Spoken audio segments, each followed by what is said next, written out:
what I eat. I just turn off the screen if I have to do anything physically, and the mute button if I have to make any noises. I didn't have any dinner. All right, guys, we're good. Well, good evening, Somers, and welcome to the Somers Town Board regular meeting of Thursday, December 10th, 2020. If you would please stand and join me in the Pledge of Allegiance. I pledge allegiance to the flag of the United States of America and to the republic which stands one nation, under God, God, indivisible, with liberty and justice for all. Thank you, and be seated. Patty, roll call. Councilman William G. Faulkner. Here. Councilman Richard G. Clinchie. Present. Councilman Anthony J. Sirico. Here. Councilman Thomas A. Garrity Jr. Here. Supervisor Rick Morrissey. Present. Moving along to continuation of our public hearing on the 2021 preliminary budget. Motion to open the public hearing. Second. All in favor? Aye. So moved. Okay, at last meeting, it was brought up that we had a 3-year plan worked out with our department heads, kind of get them in line with their peers. And what was overlooked, I believe, in the 2021 budget was we gave them what we agreed to give them over their 3-year or 4-year period, but we did not include a 2% cost of living. So for the tax assessor, director of finance, superintendent, water superintendent, nutrition program director, and the superintendent of parks and recreation, I'm proposing we increase their salaries by 2%. Bob, if you're on, if you want to clarify any or all of that? No, that's right. If you want me to go through individually, I can. Otherwise, it is an additional 2% over the 2020 salary, and it amounts to $12,037. But part of that includes the increase to the highway overtime in the general fund, and the planner's personal services line for her 2% increase. Okay, and then there was I overlooked a 2% cost of living for the planner, town planner. That was another adjustment we were making. And I think at the last meeting, we increased the highway overtime budget by $2,000, bringing total overtime up to $5,000. Yep. Okay. Hey, Bob, Yep. I just want to thank you, as every year, you really are vital to the process, and you do tend to point out things that, the 5 of us might miss. And I know over the years, in addition to saving us money in all sorts of areas, you've done things like this. So you're always right on top of it, and we do appreciate it. No, thank you. And let me just state the obvious here. These people we're talking about are not part of a union, so they don't have built-in steps nor guaranteed by contract any pay increases. And so they are dealt with somewhat independently each year. And we simply overlooked several of the people there. And so this is simply an adjustment that we could have made right at the beginning. It just didn't happen. So you want to tie up the loose ends before we get into the final budget, and obviously make it equitable for everybody who works in the town. So that's the attempt here, and I think it's right. And so people understand, I mean, basically what we were trying to do was to make them more competitive with other towns. And by not doing this, it would have sort of defeated the purpose. It would have been, 2 steps forward, 1 step back. So it makes sense. right? Okay. And obviously, the impetus here is to retain the professional talent that we do have in town and not just become a training ground for people to move on to other positions. That was our plight in the past. We would lose, very talented people. So this way, we make an investment and we keep the good and talented staff that we have. So Bob, I think that probably does it for our budget amendments. You sent around the a budget update with everything we just talked about. Right, yeah, and there's no change to the tax levy because we're going to be using fund balance for actually in the highway department since we haven't used any of that to balance the budget. So the tax increase remains at 0. Okay. Okay, any, so Roland, at this point, we'll go to the public for any kind of public comment on the budget. Correct. Okay, All right. I have nothing. okay. Patty, how about you? Nothing on my side either. No, Patty shaking her head no. Okay.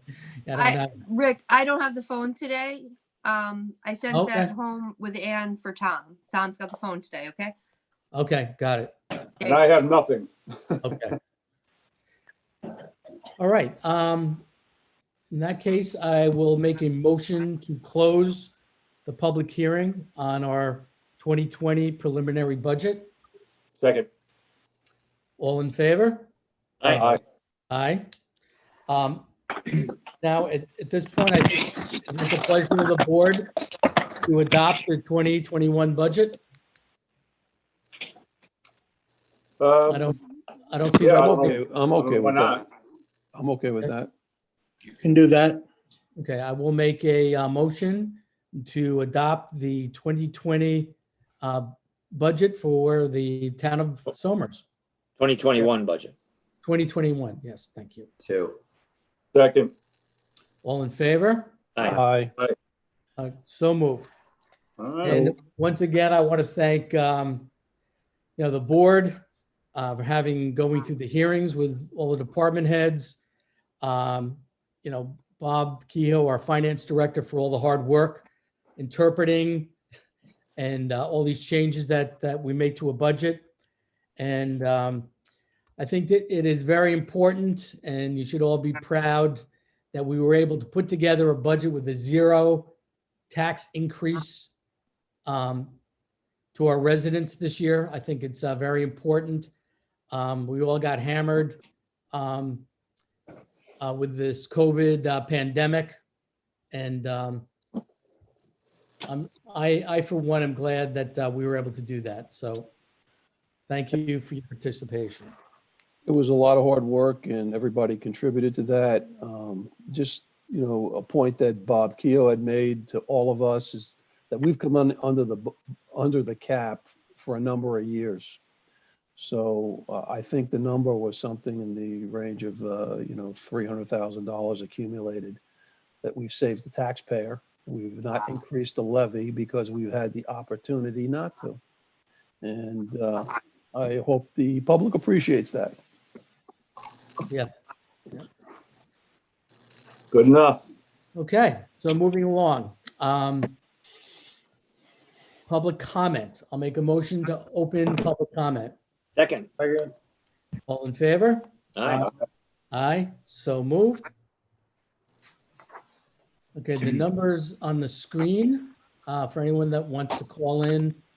This could be public comment on basically any topic other than what's on our agenda. So if it's an item that's on our agenda, you can comment now, or you can wait till we get to it on the agenda. I still have nothing. How about you, Paul? Anybody? Nobody on this side either yet. Okay, so as Hello? has been, Hello? Yeah, who's that? Hello? Yeah, this is Bob Madigan. I'm on this call. I'd like to make a comment. Oh, okay. Sure. Hello? Yeah, Yeah, if you could give it, state your name and your address, sir. sure. I understand. I'm Bob Madigan. I live on Carolyn Way, 1 Carolyn Way, over in Purdy's. And I guess this is new or continuing business. I wanted to comment on a couple things, and I'll try to be brief. One is that I'm not, as a resident of this town, in favor of the application for the 2 apartment buildings over on Route 100. I think it's 259, Route 100, that are now making their way through the town. I think that the change of zoning will open up a can of worms, because there are a lot of other similar properties in the area, including the old IBM property, and certainly the property where the state police sit. There are other properties also that would be affected by this change, that you will open the door for other applications for people to put apartment buildings. This is a less than 3-acre plot, and it's going to take 45 cars and 24 residences. I think it's great to have more people, but I think it's the wrong thing to do with our town plan. It's like it's a death by 1,000 cuts in our area. It's so congested now. Anybody who did shopping for Thanksgiving at DeChico's knows that there's no parking. There's no place to park. There are no sidewalks that connect any of our shopping centers. There's not even a crosswalk in front of DeChico's going across to Heritage Hills. There's no way to walk from these new apartment buildings that are proposed down Route 100 into the center of our town. There are no sidewalks. We've been talking about sidewalks for years now. So my opinion is that we should not do this. We should not do a zoning change unless we're open to lots more of these types of buildings in our downtown. I think it's kind of not in our best interest. What's the best interest of the town? People who live here, the people who shop here, the people who have to travel that road. It's not a good idea. The second thing I have is just an idea that I'd like to suggest the board maybe could further it out, is that we enact a law in town that when a property changes hands in a commercial district, sidewalks are installed, street lighting is installed, crosswalks are installed. So when a property changes hands, like the 7-Eleven that wants to come in, even if it's a property change or a business change, doesn't matter, either or, change of business, change of ownership, we have a fee to put sidewalks in. That's pretty much it. I hope you guys are enjoying yourselves. Always, Yeah, always. we love this. You know? No, we appreciate Yeah. your comments, Bob. And you'll have ample opportunity if and when the project you were referring to on 100 is Highview Court. Should there be any kind of zoning change, we will have a public hearing where the board would collect comments. So, Right. but we appreciate your input. And Can I ask another question? Is the board looking at it from 5 feet away or 5,000 feet up in the air? You know, are you guys looking at the entirety of what's going on here in center of Somers? Or are you kind of looking at one project at a time? well, we have a comprehensive master plan that is. Yeah, I understand that. The whole town. I understand that. I've read it. Okay, so we are in the process of kind of studying our business historic district for appropriate uses.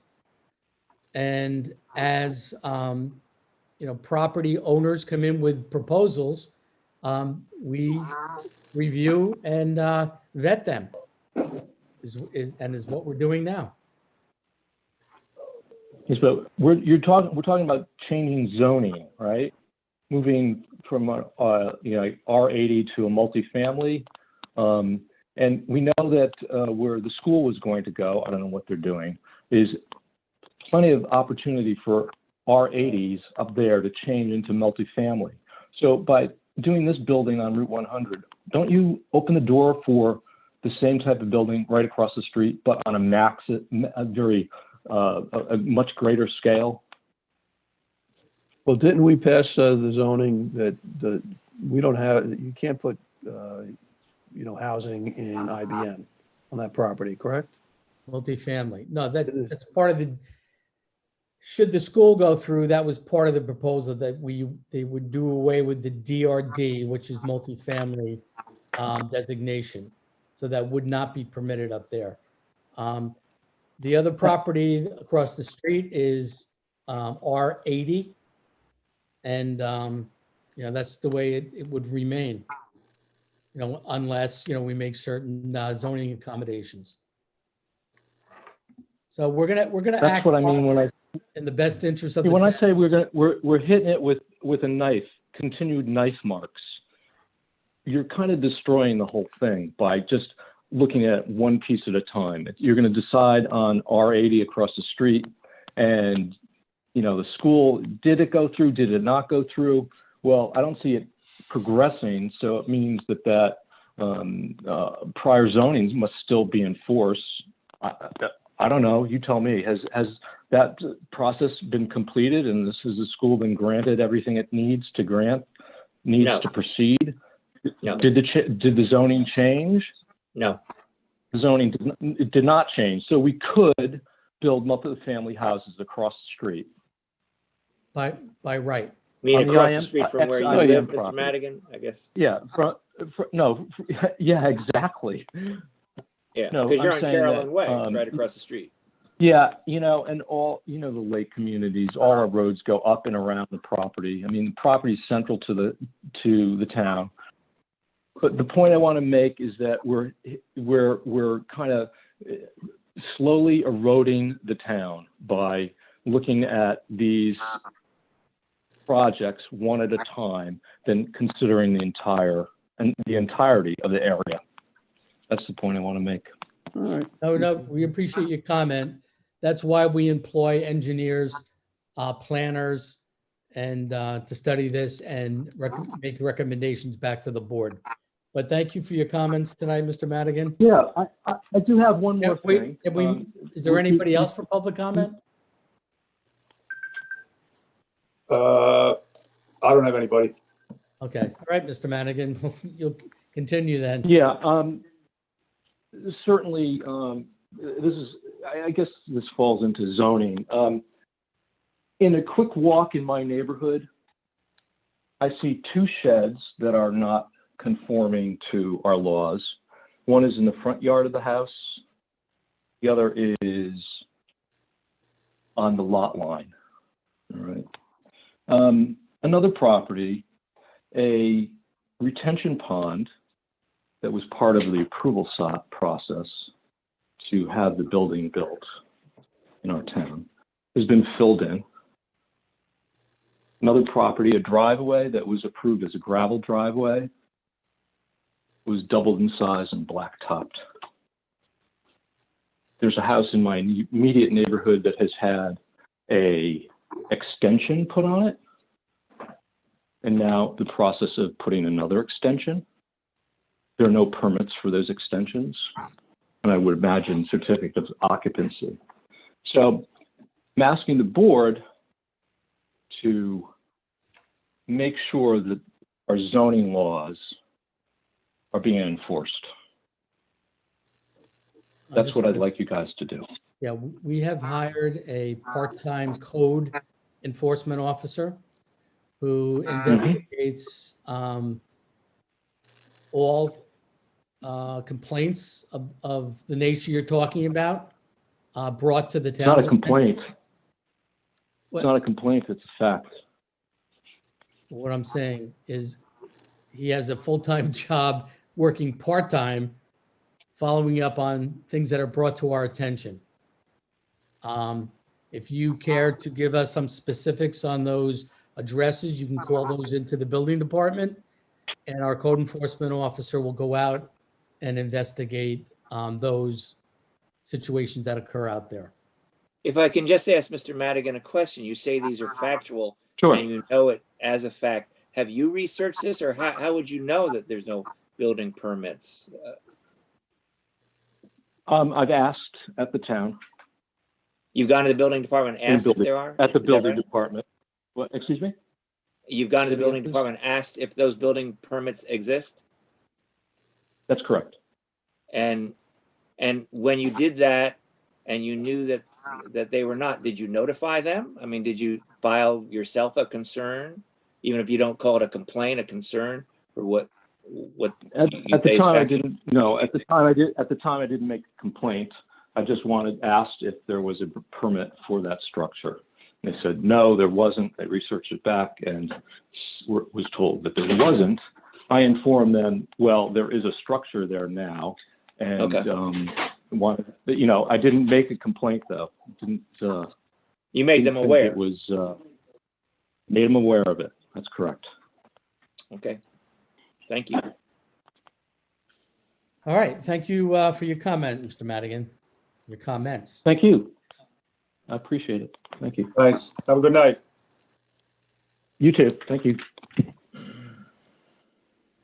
Okay, anybody else out there for public comment? No text. Okay. Well, as has been our practice, if people are having a hard time calling in or whatever, let's leave public comment open, and just have to remind me to close it at the end of the meeting. So the next item on our agenda is department reports. Patty? Okay, I have reports from the town clerk, building inspector, zoning board of appeals, plumbing, Bureau of Fire Prevention, Parks and Recreation, Planning and Engineering, tax receiver, and Director of Finance. Thank you. Okay, moving on. Town board agenda item number 1 is the Town of Somers COVID update. I will go through this very briefly, just to speak about the numbers at the state. New York State positive COVID cases, 713,129. Earlier this week, just overnight, there were 7,302 cases identified. New York State fatalities are currently at 26,747. And just over the last week, there were 485 fatalities. One fatality is traumatic. And these numbers are increasing, which is very, very discouraging. Westchester County, positive cases, 55,187. Just over, this report is from Tuesday. Overnight, there were 516 positive cases identified. Westchester fatalities are up to 1,534, and we had 19 of those were over the last week. Locally, so on the 8th of December, we had a total of 726 positive cases in town. 103 were active, and we had 9 new cases came on. The 9th of December, the number went up to 744 positive cases in the total. 107 are active in our community. I will mention that none of those are being reported as from nursing homes. And on the 9th, we had an increase of 18 new cases, which was a pretty huge jump for one day. The good news is today, we're up to 746 positive cases total since the pandemic began, but we're down to 104 active with only 2 new cases today. So the message remains the same. Stay safe, wear masks, social distance, wash your hands, and avoid groupings. The county health department is telling us transmission in small groups is really what the driving force of these increased numbers are. We're beginning to see the numbers going up based on Thanksgiving holiday. And as we Rick. go into Christmas holiday, Rick, we should be scaling back on social contact. I was Yeah. just going to say you're 100% right, because in Westchester County, the 7-day rolling average is now up to 6.4% testing positive, and yesterday it was 6%. So we are, we're above that 4 or 5. I mean, I guess the magic number used to be 3, but I guess that number sort of disappeared, and now it's like 6.4, and we're much better off than, let's say, Putnam County, where I know they had. I think they were in the 8 range when last I looked. So yeah, no, actually, I'm sorry. Yesterday they were 9.1 and 8.6 for the rolling average. So they're getting hit big up there. Yep. Well, and in Westchester County, we do have a few municipalities that are now in the zones. Port Chester has gone from a yellow to an orange zone. I think Ossining, Peekskill, Yonkers, New Rochelle are yellow zones, which means there are some restrictions. And, we want to keep out of that designation. We want to keep our economy open, our society open here, but we have to do it smartly. And we have to be wearing masks and limiting social interactions with people. So that's basically the update for this week. So moving on to the Telecommunications Task Force. Anthony, you have an update for us? Sure, we'll do this, briefly. Councilman Bill Faulkner and myself are on this task force. It's a team of about 15, residents that are participating in this, as well as the supervisor's office, the staff in the supervisor's office. Just to go back a little bit, in August, the storm event Isaias, pretty much wreaked havoc in the Northeast region. In Somers, it was a noticeable event, particularly with our internet services and with Altice. It took many weeks just to get all that event damage resolved with them. And on the heels of that, Somers advocating for its community, we filed a number of complaints at the FCC, not the FCC, at the Public Service Commission. And essentially the complaints were about, service credits, customer service resolution problems, eliminating customer hold times, return of customer drop calls. Essentially, they were not handling and repairing things in a proper manner. So that was really the framework of the, of the complaint.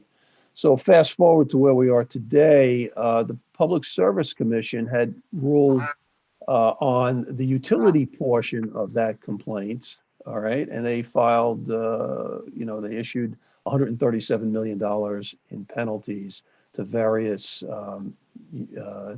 utility companies in the state. Now, not NYSEG. NYSEG, you can go back maybe 5 years ago. There was a utility task force. NYSEG handled this event very well, and we made that clear to the Public Service Commission. But in conversation with the commission, they have yet to sort of adjudicate Altice's investigation, and they've told us that they're going to do so within the January and February meetings that they're doing up there. So I guess the message is that The complaints are being received seriously, and the commission is essentially looking at that. Now, on the heels of all this, the task force sort of stepped back and said, look, we need to do a couple of other things. On the far end, maybe establish some sort of a telecommunications master plan for the town and the northern counties. And on the heels of that, we've been working with other northern counties, towns, with the county, as well as other legislative bodies within the state to, essentially look at this. And this sort of gets into an area of, safety and emergency planning, and, what are we going to do for new technology, and how does cell phones and wireless services expand in the town. And so we're on a committee with the northern towns. We've engaged with a company called Cityscape, and they're putting together essentially an overall plan that is going to work with the with the town. And so all of us are on this. I mean, Rick's on it, myself, and I think Bill as well. So as part of this, on the other end of this, up front here, we're essentially filing these complaints and trying to remediate short-term issues. And at the far end of this, we're looking at what can we do to essentially set up a plan to take Somers forward.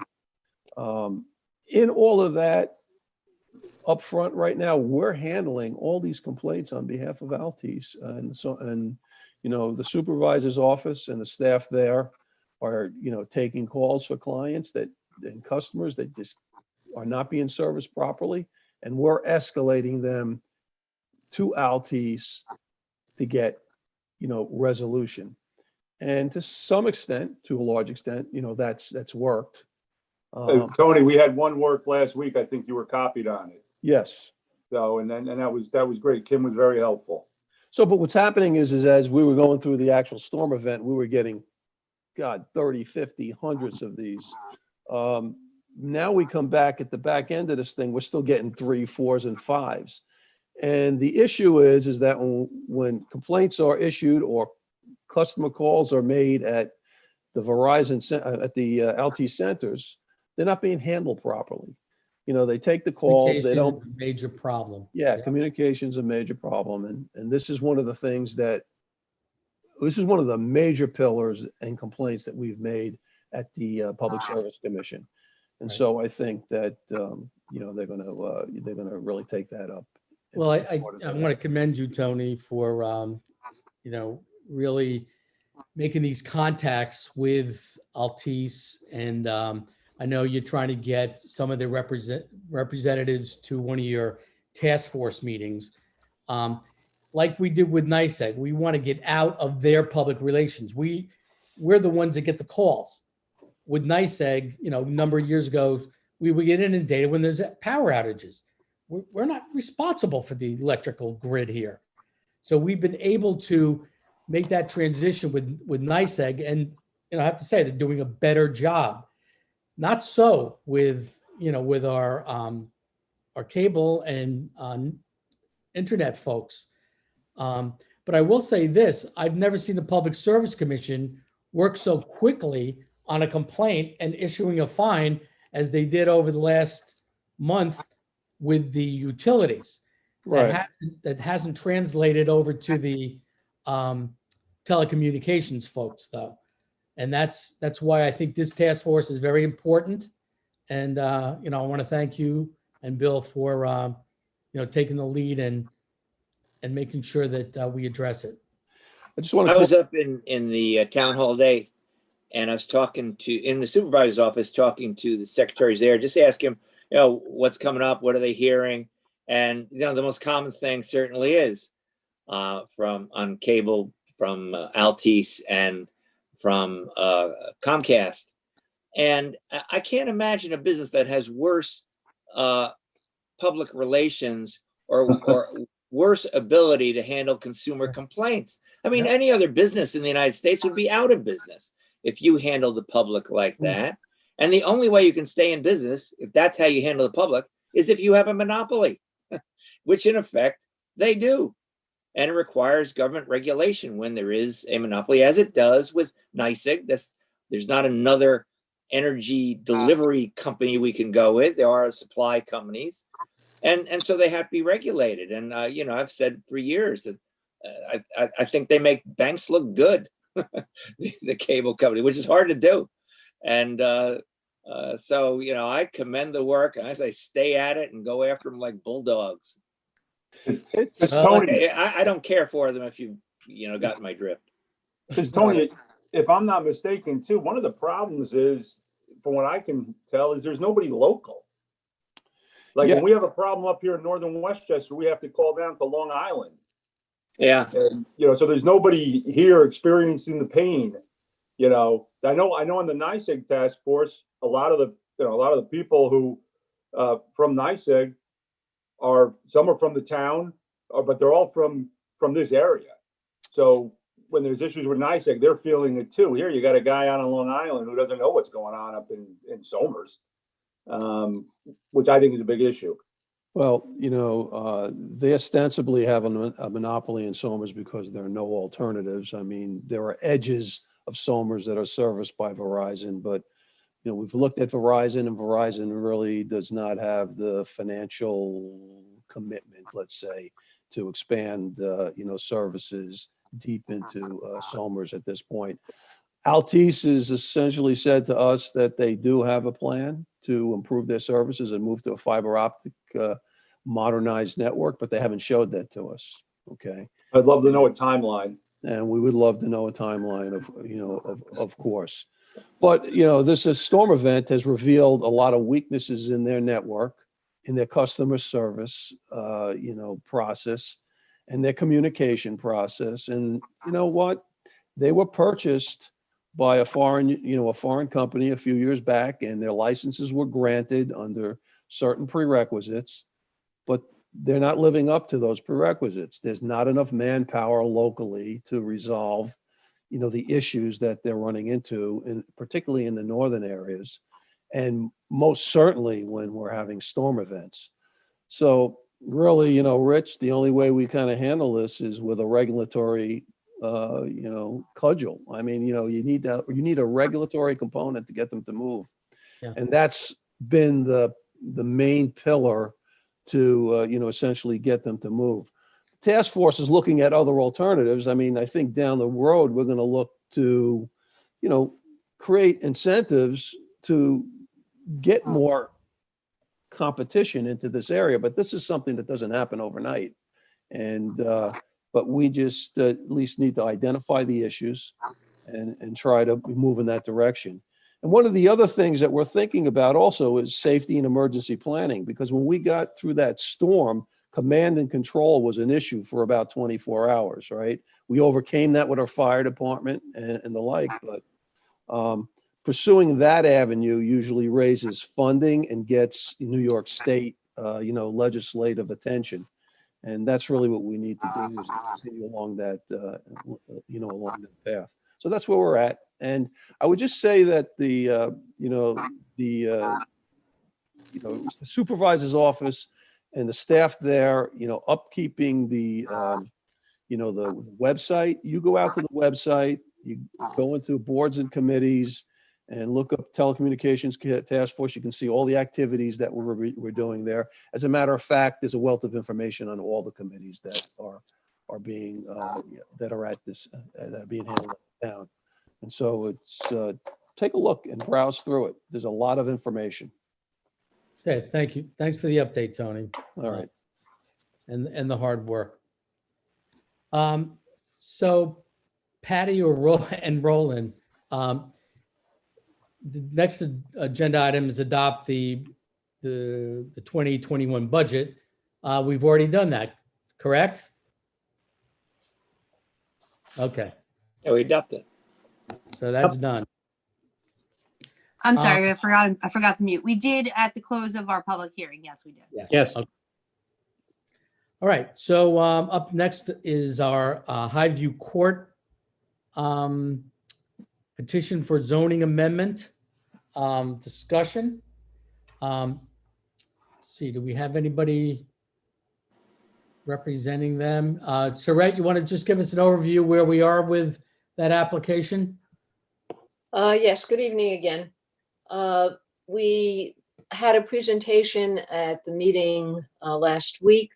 The board asked for some alternative site plan related issues, which we received, and I think all of you should have received that, and I'm sure the applicant will go over that tonight.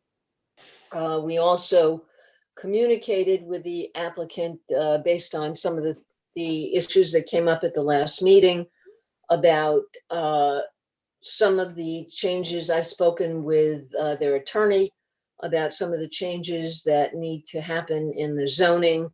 And I know that Linda Whitehead will probably mention that tonight, and she will work on those, submit them to me. I'll go over them, probably submit them to Roland, and we'll see where we are to make it more compatible with other MFR zones.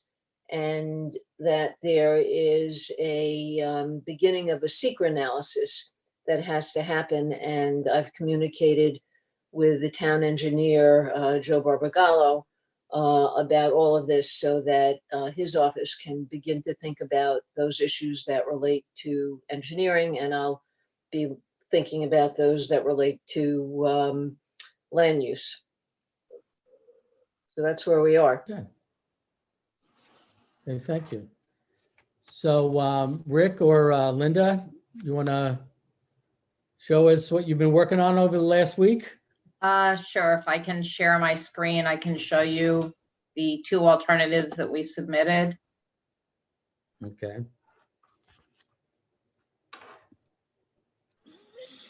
Everybody have that? Yep. Yep. Okay, so this is one of the alternatives. As had been discussed, what we did is we turned the buildings, reoriented them so that previously one of the buildings, the long side, if you will, faced Route 100. We reoriented it so that the short side faces Route 100. Just so everybody knows the setbacks here, the building closest to the road is about 30 feet from the property line. It's actually 55 feet from the actual roadway, from the paved roadway. And then the rear building is 70 feet and about 100 feet from the roadway. And just for comparison, because I know there were some questions last week, the buildings that were built just south of El Forno, the closest ones are 20 feet from the property line and the furthest back are 50. So these in each instance are further back than those. And we did two alternatives. This, they really just changed the parking a bit. The buildings are essentially the same, reorients the parking, moves the parking. One of the other things the board asked was to move some of the parking away from the front. So on this one, there is still some parking on this side. On this one, there is no parking sort of along the Route 100 frontage. So this was just to give you some idea. Obviously, there's room to even play further with the site plans. And move the buildings around if desired. But we think this addresses the comments that were made, either of these plans. And we're happy to discuss them with you or answer any questions that you might have on the two alternatives. Okay. Well, I mean, I for one think, you know, the other slide where you don't have the parking in the front. To me, once my eye, it's you know, the facades that face 100 are more narrow, and the fact that you move them back is I think is more aesthetically pleasing to the eye as you come through. The stone wall and the fencing in front with even some plantings, I think you know, lend itself to a nice entrance into the town. So, you know, I think you've addressed, you know, at least some of the points that I brought up. This is the landscape plan for that plan, so you can see there was going to be, we will have some planting along that frontage. Okay. Yep. So, Linda, that's in addition to the fencing also, right? Yeah, the fence is still shown there. You can see it. It's this Okay. double black is the Remind me wall how- with remind the me wall how with the high that fence is? on top. I'm sorry, Can you remind me how high that is or projected to be? Rick. The wall should be around 36 inches high, and then based on the recommendations of, the board, we can go 24 inches, we can go 30 inches, it depends. It's whatever, we're flexible with that, whatever you So it's feel. down like near, like with the DeChicos and everything. It's rock wall and then something above. All right. but let me ask, Boniello's. Okay. Is Thank it you. like Boniello's? Is that what you said? We were proposing to do something similar to Boniello's project, so it'll be a continuation all the way along, Route 100. But Yeah, as I said, I think we all would agree. The more there is continuity that fits in with the character that we want to project for the town, the better off any project would be. Right. Right, so that was the intention. Of course, if you want it a little higher, a little lower, we can be completely flexible on that. so let me just say this. I mean, we turned the buildings, what was attractive about the other buildings was able to see the peaks that were outlining the roofs of the building facing you. Now I'm just looking at it sideways. I'm wondering if it's going to have as an attractive, profile. I don't know. Does anybody agree? Yeah, you see what I'm saying? if I could just mention the fact that it's still the same design building, so you'll get the same feeling, but just a smaller version of it because you're looking at it from the side rather than the larger side. So it'll be similar to the, I guess the building on the left, right? Right. We haven't changed the design of the building at all. It just Yeah. flipped the building. That's all. Yeah, they've taken the bulk of the facade of the one building and basically just turned it. Right. But that's still going to be a gabled end on both buildings. I believe, as I recall, what the architectural rendering showed. Right. If you look at the architectural renderings that we submitted to you before last week's meeting, you'll see that where one of the buildings was sideways, so you can see what that side elevation looks like. And it does have gable ends on it. It does have architectural features. You're not just looking at a blank side of a building. Okay. I understand the concern, but I think the architecture is such that that's not going to be an issue. And I'm looking at the landscaping along Highview. We have, I would presume you're trying to create a buffer between Highview Terrace and the back of the building, so that possibly those plantings would be bigger in height than the ones bordering your fence. Yeah, this is a very preliminary landscape plan. And in the rear, it's obviously going to depend on what's there and will remain and sort of work it into that. So as we go forward into the site plan process, there's going to be much more detail on the landscaping plan. But we wanted to give some idea that we would add landscaping all around the boundary and then between the rear of the buildings and the open area to the rear, or with the rear, really screening the parking. Right. So yes, they would likely be more screening trees, whereas the ones along Route 100 are not so much screening trees. They're more for aesthetic purposes. Are we achieving a larger or greater setback by turning the building? We did move it back also a little bit. It looks like a lot, a lot. Yeah, we did move it back. Plus there's less of it in that front area. There's less of it close to Route 100 by turning it sideways. And so that's how you achieve that, right? You couldn't turn it the other way and get that depth, right? Well, the board asked for them to be turned. Yeah, I understand. Yeah. We could have moved it back and left it the other way also. And mind you, this is going to go in front of a more professional board than the town. Right, right. I mean, look, As far as architecture and Yeah, and we're things just like trying that. to show you what could be done, and obviously, as we Conceptual. discussed, increase the front yard setback in the proposed zoning.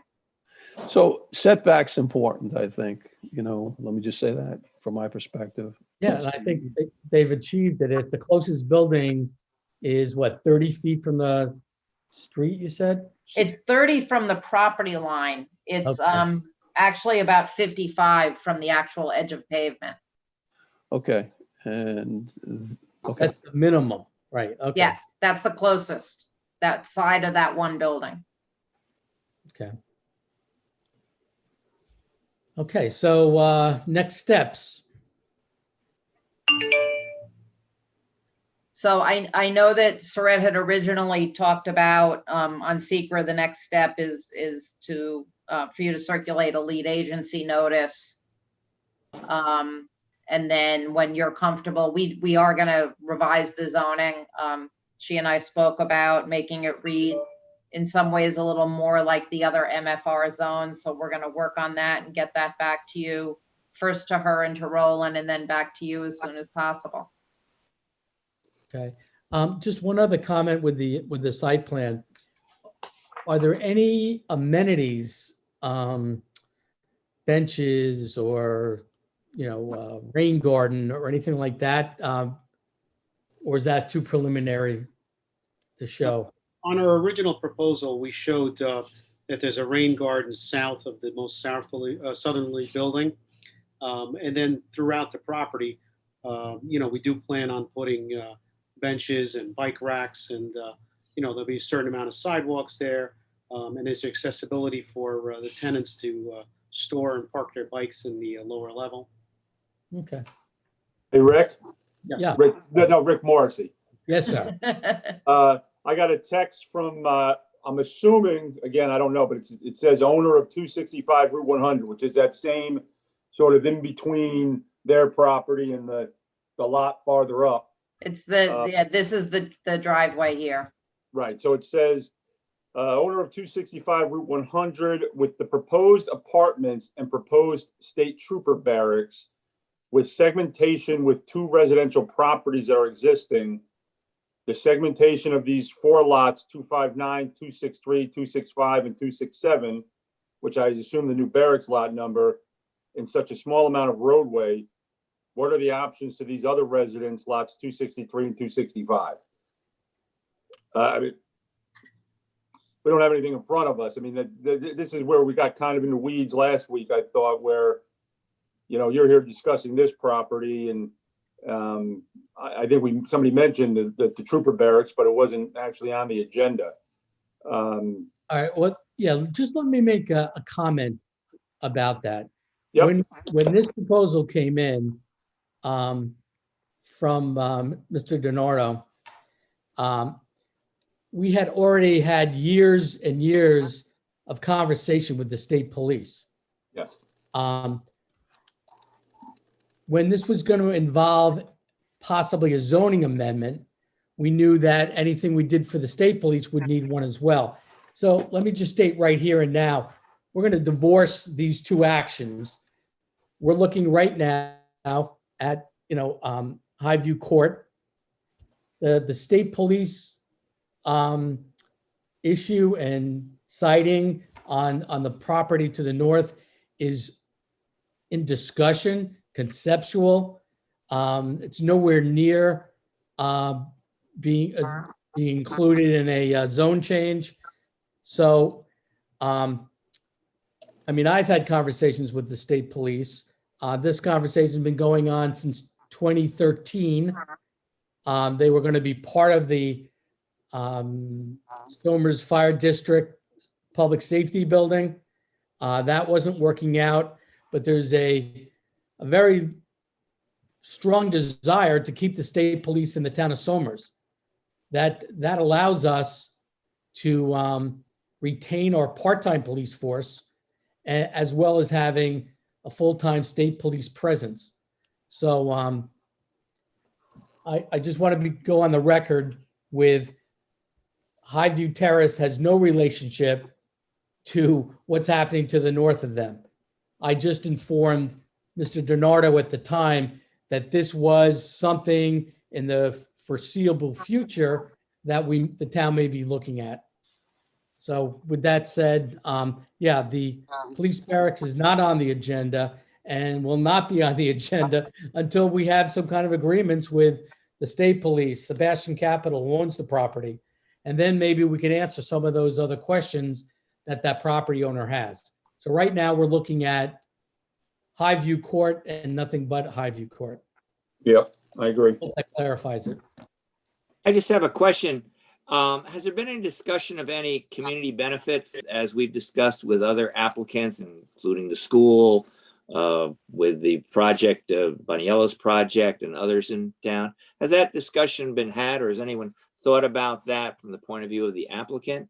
Or are we way too early on that? Well, we put some of this in our petition, but this right now is a sort of laying fallow piece of property with a dilapidated house. It's going to be fixed up by including the wall and the landscaping. It's going to we're going to try to make this really look nice as a gateway into the downtown, if you will. Try to tie it in with the downtown. So, we're trying to create improvements for the benefit of the town through that. I don't think there's been any discussion of any other specific benefits. So you're saying the project There itself will is be the community affordable benefit? housing. There'll be the required affordable housing units. I'm sorry.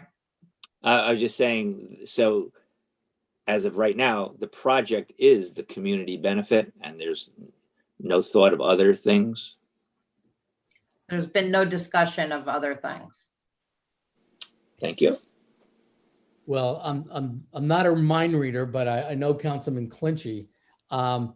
Is there going to be any type of pedestrian walkway in front, at least in your frontage? If someone wanted to go down to Froggy's Deli or any of the other businesses down there?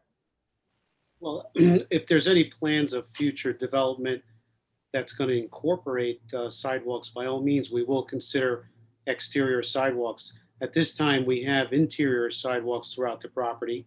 But if the town plans on down the road, somehow getting sidewalk, because right now then it would be a sidewalk to nowhere.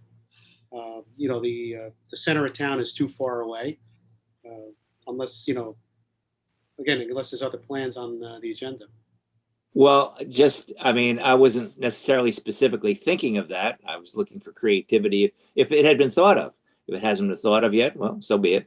But when we were discussing projects up on Route 6 several years ago, there was discussion with one of the builders there that although the exact community benefit, whether it be sidewalks or something else, wouldn't necessarily have to be on Route 6. It could be somewhere else in town that would benefit the town, maybe not that exact location. So I'd say that's something that could be thought of also. We'll definitely look for the input of the board and suggestions and recommendations, and we'll definitely take it all into consideration. Are there any recreation fees or anything of that occur as a result of this transaction? Oh, sure. Yeah.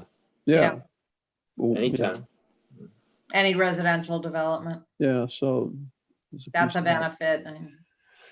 It just comes to mind. I mean, not that this, I'm just going to say this. I don't know that there can be resolution to this, but, kids come out of JFK and they walk down Route 100 and they go to Froggy's Deli.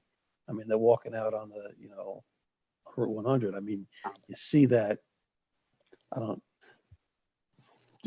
just throw that out there. Are there trails back there that people can access to get down to that, that area that we're aware of? What, on this site? Well, on Route 100, coming down from JFK. Yeah, well, there's it's on DEP property, but it runs behind Kennedy High School, goes underneath 100, and then the kids come up from that trail. And that it's an old railroad trail, and it goes up to Brick Hill and then continues up across 202 Hmm. up through Lincoln Hall. So that's one of the main thoroughfares they use. But it doesn't go south down 100 to No. Froggy's, Anthony. Okay, No, so they're just coming out there and walking down the street. I think that's true. They're on the shoulder, yeah. all right, so Red, just for the edification of the board. So before, basically, the applicant needs to engage in the seeker process, and then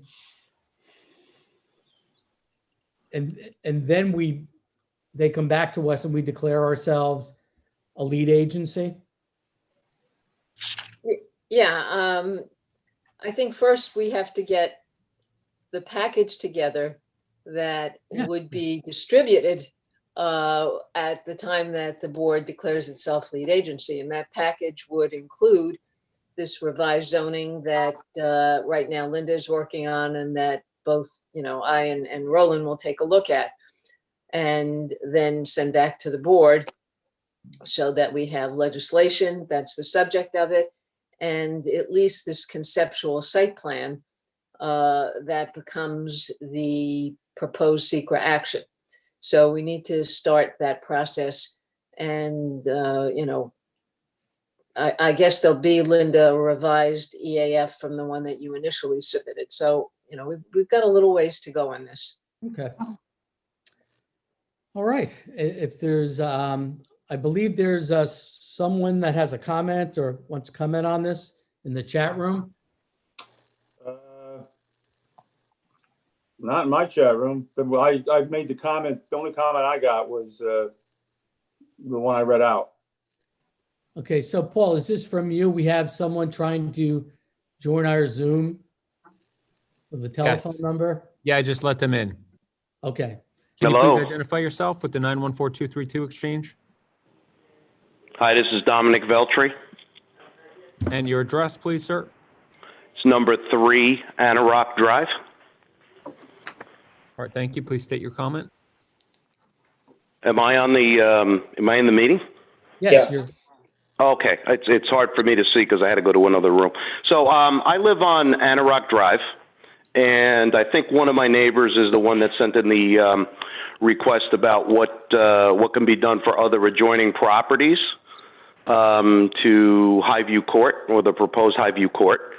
And in light of what the other gentleman spoke about when he called in earlier, at the beginning of the call, I think he lived on Carolyn Way, he talked about what is the comprehensive plan for the town. So, Mr. Morrissey, you said that, we're only dealing with Rick DiNardo's property here, and we're not going to talk about the police station, but now we're talking about, now we have a piece of property that's going to be rezoned from a residential R80 to a multifamily district and zone. Then we also have a neighbor of mine that might be looking for relief to rezone his property, and I don't blame him, and I've talked to him about it. When we found out about the police department last week, that complicates it a little bit more. We have a horse farm on our property that probably shouldn't have been in our area, that probably shouldn't have been there to begin with. Where does it end? And where does the town's comprehensive plan come into play? I mean, I don't want to begrudge or deny Rick DiNardo's ability to do what he was doing there, and I got to be honest with you, I was probably very, very favorable of it prior to finding out about the police station and then the other complications that are involved here. And to further, bring this into consideration, when I look at everything that was filed, and I really wasn't aware of this, the Lawton Adams property, the construction property, is listed as a light industrial zone.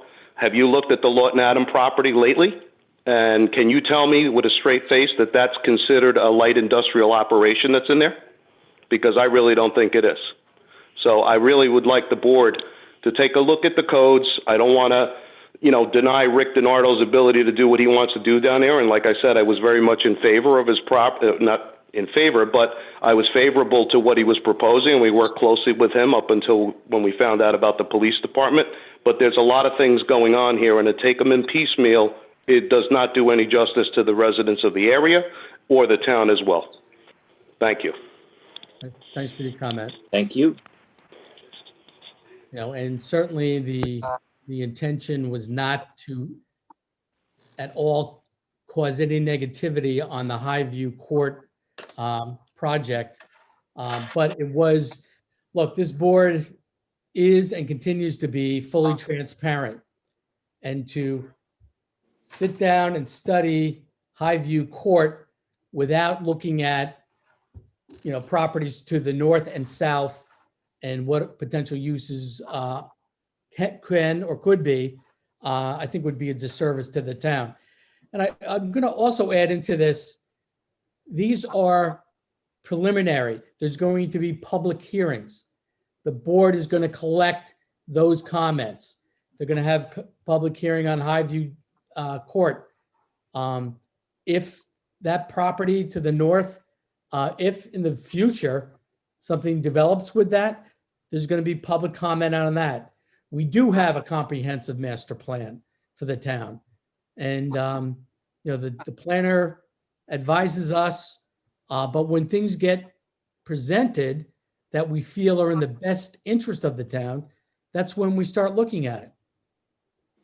So, I mean, with that said, let's, any other comments any of the other board members have, feel free to say so.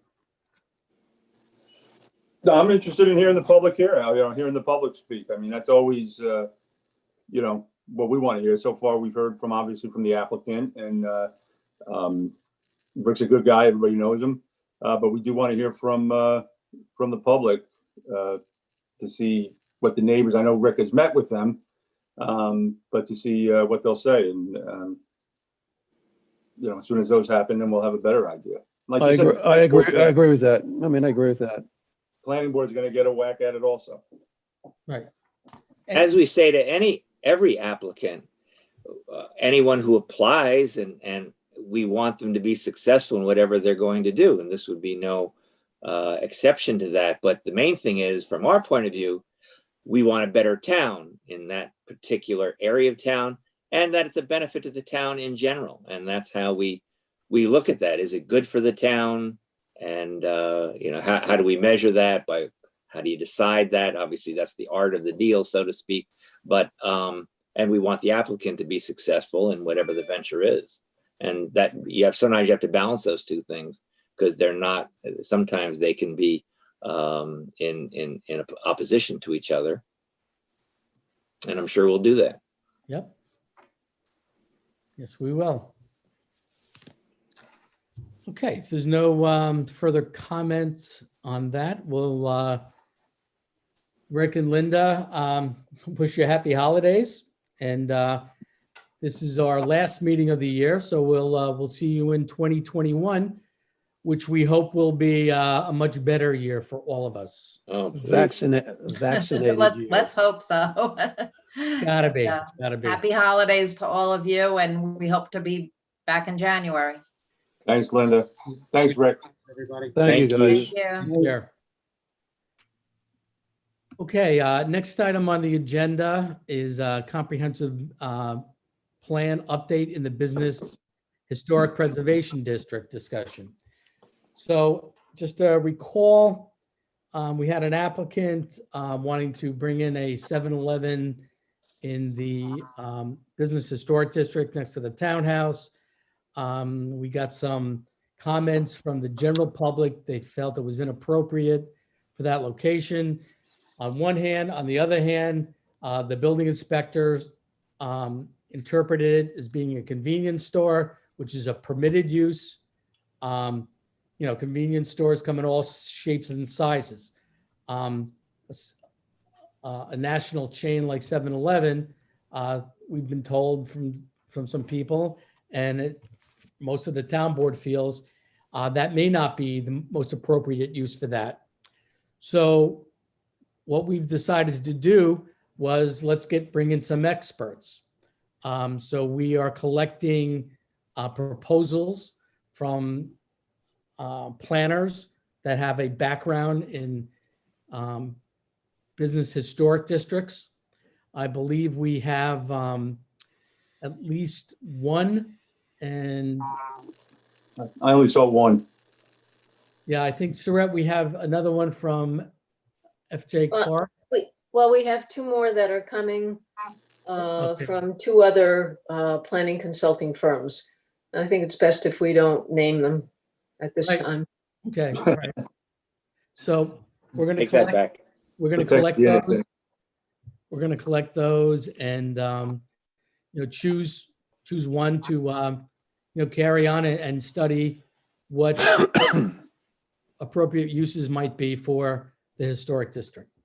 So I just want to put it on the agenda to kind of keep the idea in your mind and the fact that we're moving ahead on that study. So hopefully we'll have all those for the first work session in January. I would hope. Yep. Good. Yeah, I have asked them to have them in by that time. So hopefully in the next 2 weeks, you will have them. Good. Be interesting to see what they say. Okay, the next agenda item is to authorize supervisor's December 1st, 2020 signature to execute the proposal from General Code to purchase the Laserfiche cloud license in the amount of $14,728. So this is a system that town clerk would use and modernize her office. So do I have a second to authorize? You do. Enthusiastically. Okay, all in favor? Aye. So moved. Thank you. All right, I have an add-on to the agenda this evening. You all should have received a letter from Dom Rubino from Heritage Hills Society regarding the generator that supplies electricity, heat, and lighting during emergencies at the shelter. The Heritage Hills Activity Center has served for many years as the town's general emergency shelter. In Dom's letter, he goes on to say how the generator has been failing, has been costing a lot to maintain. There's an electrical issue between its connection to the activity center. And basically, when we first got involved in this relationship with Heritage Hills and the emergency shelter, the town purchased the generator. So the agreement was the town would purchase the generator and then Heritage Hills would continue with the maintenance of it from then moving forward. So it's come to the point where maintenance is becoming very costly, and our engineering department has met with Heritage Hills maintenance people, and he is in agreement that the generator needs to be replaced. So Dom has provided to us two prices for generators, one with propane, one with diesel. And I would just recommend that should the board decide to make the investment again to shore up the emergency shelter, that we move towards a propane fueled generator as we did at the townhouse, which seems to be, we've had no problems with that. And that seems to be the trend at this point, is to purchase generators that are fired with gas and propane. So with that said, I'll open the discussion. We do and have supported the shelter over there. That not only services Heritage Hills residents during a town-wide blackout or emergency, but the rest of the town. During our superstorms that we've had, we had an 8-day stretch where many residents of the town were housed at the Heritage Hills Activity Center. And our emergency sheltering staff serviced them and did a great job. So with that said, I'll just open it up, for discussion. I'm proposing that, we spend, what it takes. Gas, propane, fire generator is going to cost roughly $50,675. But then you have to go out and purchase tanks. And I think some of these estimates do include the transfer switch, which is all important, taking the electric from the generator to the building. Well, we Can I have just- to- Go ahead, Hi, Patty. Patty. Patty, go ahead. Roland might cover it for me. Go ahead, Roland. You know, you have to bid it, Rick, Yeah. right? I'm just saying this is what's been recommended. We're not saying, okay, we'll buy this unit right now. No, you're right. Okay, yep. Yeah. Yeah, it's a win-win, but I would want our engineers and we would want to bid, and if there's grant money or all that, we need to have somebody take a look at it and assess, what's Well, needed there. I'd love to tell you that there's grant money available for this, but there is not. Our highway department through Surratt and our grant writer put something together for FEMA, and we were denied those funds. So this I'm sorry. Yeah, go ahead. I just wanted to also add, we might be able to get it off a New York State bid, Okay. which would alleviate the bid process. Right. That's Okay. it. Oh, all right. So if a unit sized to handle, the 125K that they're recommending, with 120 to 208 3-phase generator, that's on that list. Yeah, that would be a win-win. So, but I think at this point in time, what Heritage Hill Society wants to know, are we in or are we out as far as replacing that generator? I don't know how we can't be anything but in. I mean, we've seen over the last 10 years, unfortunately, that we had to use it for extensive periods of time. And even if it's only, a couple of days, people from Heritage and people from the community used it. So, we don't want to get into a space where we have another blizzard or something, power goes out and all of a sudden the generator just craps out. So we want to, this is a no-brainer. If it's that bad, we should, look to do it as quickly as possible. No, I agree. I agree, especially since our engineer has already looked at it. Now this, and Tom might remember better than me, this was part of a county project or a county, not grant, but a county program to establish emergency shelters in each town. And the question going back to the front of the town board, and Tom, is it 10 years? I'm not sure of where to put it. Because I remember discussing this with Richard Benedict. He was head of the society, and for a while he was on the town board. And, so the schools couldn't have it. Where do you have big enough? And he was the president of the society. And he said, put it at Heritage Hills. It'll be for everybody. It's a county facility. So actually we get people from outside of Somers because it is a county facility. They've come from North Salem or from Lewisboro or from Yorktown. I agree. How can we not? We funded it originally, which was my question earlier today that was answered.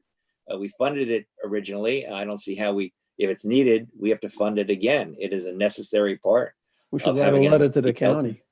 Write a letter to the county. Maybe get them to ante up. Well, right. And there might be grants. I think our grant writer should come in on this because there might be something, maybe not through FEMA, but there might be a New York State program for emergency shelters, given that emergencies are happening much more frequently, as we certainly know. So maybe either under one of the climate plans to harden the infrastructure because of climate disasters or other things. I think we should look at that, but regardless, I think we have to fund it. Right. And I agree with you, Rich. I was on the town board. Oh, you were? Good. When this came up, and the relationship with the county, they provided at one point, like a storage Yeah, device. the trailer, right? Yeah, a trailer with cots and Yep. things like that that supported the shelter. Right. So, okay, so I think we're gonna do a couple of things. We'll circle back with our grant writer again. We can reach out to the Office of Emergency Services down at the county to see if there is any support Yeah. for financial support for replacing that. In the meantime, we'll have Steve Wolfel look into these specifications that that Dom Rubino and the society provided to us. And obviously, we'll get back to Dom and say, yeah, we're in. We're gonna do this, and with the understanding, I guess, of the same kind of agreement we had in the past, which is, the town will supply and purchase either through grant money and the bid process or off the state list. But with the understanding that once it's purchased and installed, that Heritage Hills will maintain the physical plant of the generator. So if we're all in agreement, which I believe we are, we'll get back to Heritage and tell them, yeah, we're gonna go through the process, things I just mentioned, grants, state bid, and if we have to go out to bid. But I guess the first part of this is really getting the specification down, what size generator is necessary, and what would work there. Is there a document that we have that sort of defines the relationship right now? Yeah. Yeah, okay. I don't know where it is, but I'm sure there is one. Yes, we had to adopt it. Yeah. Way back. Right, so Patty can put it in her new Laserfish and find out right in about 5 minutes where it is. I can find. All right, thank you. Yeah, she can find anything that happened in the past in this town of Somers. She knows who's been naughty or nice. Indeed. Okay, so I think that does it for our town board agenda. Want to close public comment? I do. Paul, anybody out there in Zoom land waiting to talk to us? No, nobody on this side. And no text. Okay. Okay. All right, I'll make a motion to close public comment. Second. Second. Okay. All in favor? Aye. So moved. Okay, moving on to personnel. Various vacancies on boards. We value volunteers. Please come out and get involved in your town. Many of the town board members you're looking at tonight have a long and illustrious career with the town. Myself, I joined the Architectural Review Board about 20 years ago. So I was here reviewing plans for the Gigliardi building, for many of the commercial buildings that were built in town. So a lot of us do have a lot of history with volunteering our time and effort in the town. So I encourage you to come on out and do so.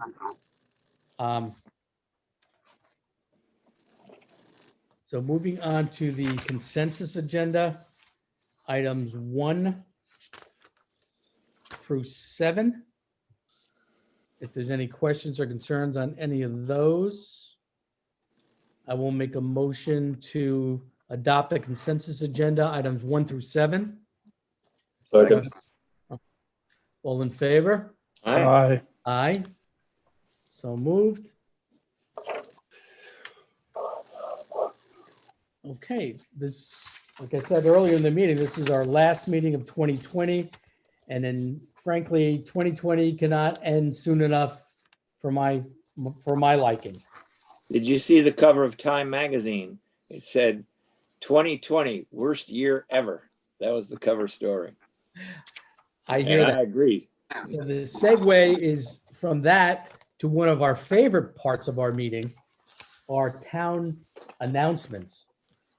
Now, Who would these give are- those, Rick? These are uplifting and well presented, and I would like to call upon our town clerk to tell us about town announcements.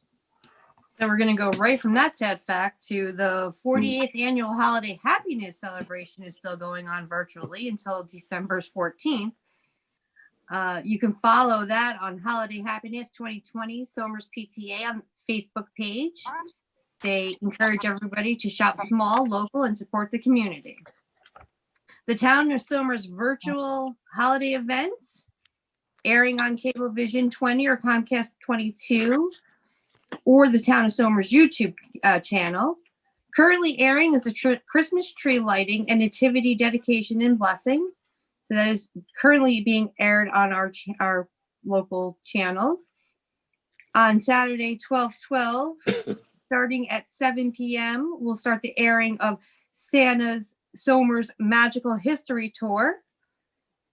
On Monday, December 14th, at 7 o'clock, the airing of the Hanukkah celebration and menorah lighting will begin. Town of Somers non-virtual event is the Christmas tree tradition at the Elephant Hotel. Come take your photos with Santa in front of the tree with a 6-foot ruler and watch your family grow. All right, Patty, let me just stop you there for a moment. Okay. Because I just want to make a comment about the Christmas tree lighting, the nativity scene. It was very somber, not having the public en masse out on the front lawn, not having pictures with Santa. But this is a consequence of a pandemic that we're living through. The Santa Somers Magical Mystery History Tour is phenomenal. This is Grace and Paul. It's drone flying around the town. It's awesome. So I'm just going to encourage everybody who gets the opportunity, get on there and look at these virtual events, because that's all we have these days. No one's going anywhere. So spend some time in front of your computer. And this on the 13th, there'll be the menorah lighting, and that'll be virtually videotaped. And then, like as Patty said, at 7 p.m. on the 14th, it'll be up there. And here's the tree lighting, right on cue. There you go. Paul. So I'm sorry, Patty, for stepping on your act, but go right ahead. No, that's perfectly fine, because now I'm going to get into 2 or 3 more normal annual events. Okay. We have Illuminate Somers Parade of Lights, which is hosted by the Somers Lions Club. That is on Friday, December 18th at the Somers High School. The lineup will begin. It's from 6 to 7:30. It's about a 90-minute tour. Tour departure times depends on your arrival. You can reserve your time for a caravan. Questions and more information available at www.illuminatesomers.com. And COVID or not, the Town of Somers Volunteer Fire Department annual Candy Cane Run with Santa will be visiting on 12/19 starting at 9 a.m. There's a flyer available at www.somersvfd.com for the schedule. St. Luke's Food Pantry donations. Again, something that happens every year, and hopefully in this time we all take time for the people who are needy. So the donations of non-perishable food items can be left in a box outside the outer door of the office of St. Luke's or at DeChico's. And then we want to urge everybody who is not signed up for the Town of Somers Code Red to please do so. You get weather, emergency, and general notifications pertaining to Somers or your neighborhood. You can sign up at somersny.com and the red box on the left-hand bottom corner. Happy Hanukkah, Merry Christmas, Happy New Year. Enjoy whatever you celebrate. Thank you, Patty. Well done. And with that, I want to wish the town of Somers. Oh, Rick, can I just say one thing before you go? Well, I just want to take note that you were mentioning how long you've been working in the town, as have Anthony and Bill and Tom and Patty and Roland.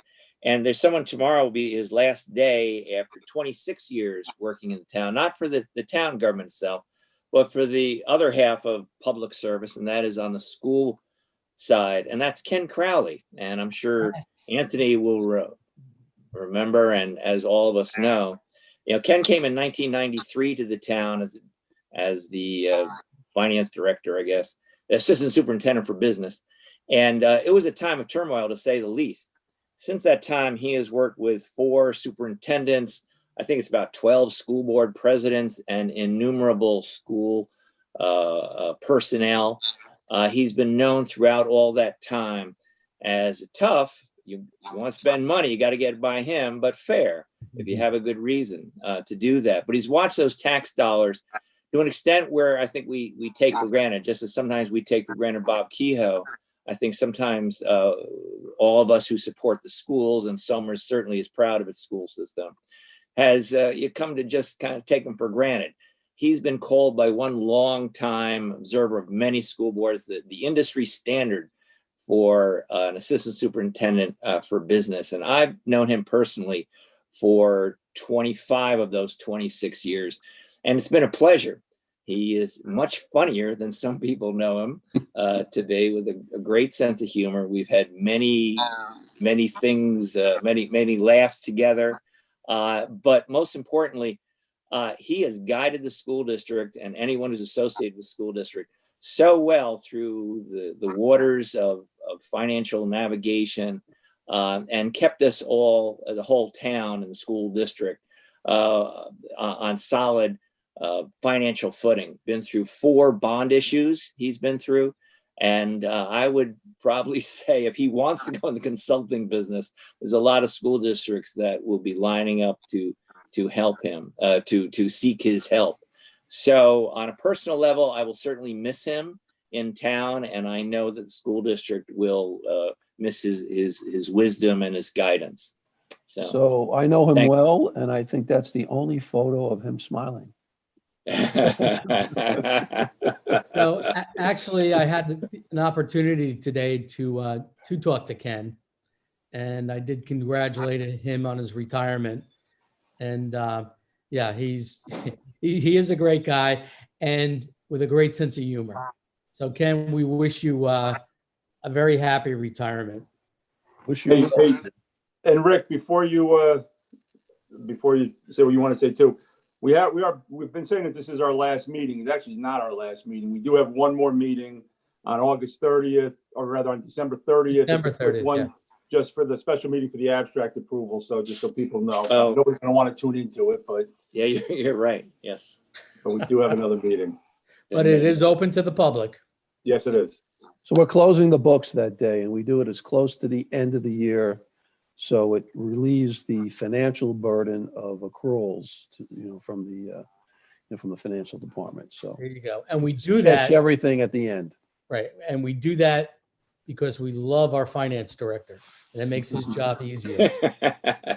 Yes. It's probably the most accurate thing you could do anyway. So Yeah.